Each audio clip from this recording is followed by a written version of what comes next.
وميم حرف. إذا ألف لام ميم فقط فقط فقط درجة حسن. بسم الله الرحمن الرحيم. ألف لام ميم خدت 30 حسن.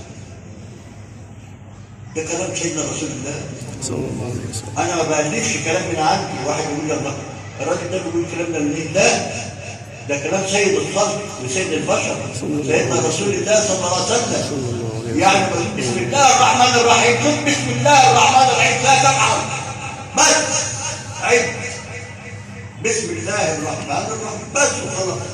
عند الطعام، عند المشي، عند دخول البيت، عند الخروج من المسجد، عند الكلام، عند الحدث، بسم الله الرحمن الرحيم.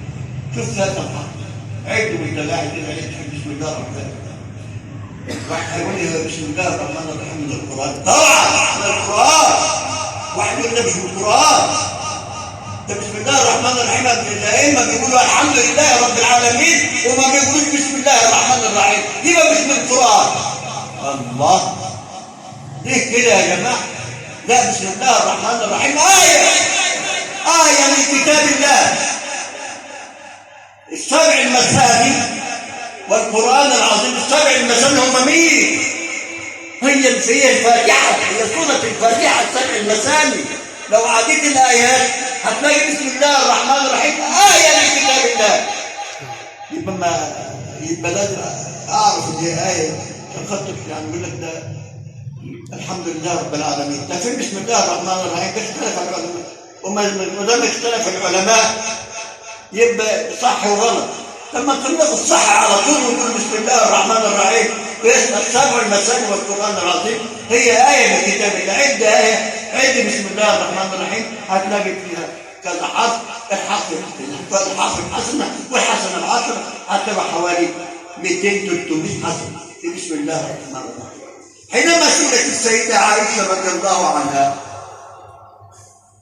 زوج النبي صلى الله عليه وسلم عن خلقه أو عن أحوال رسول الله صلى الله عليه وسلم. يا عائشة يا زوج رسول الله يا أم المؤمنين، نعم حدثينا عن رسول الله صلى الله عليه وسلم. من هو الرسول؟ يعني أنت أقرب الناس كده. قالت لو كان قرآنا يمشي على الأرض. إذا إما وصلوا العلماء وصلوا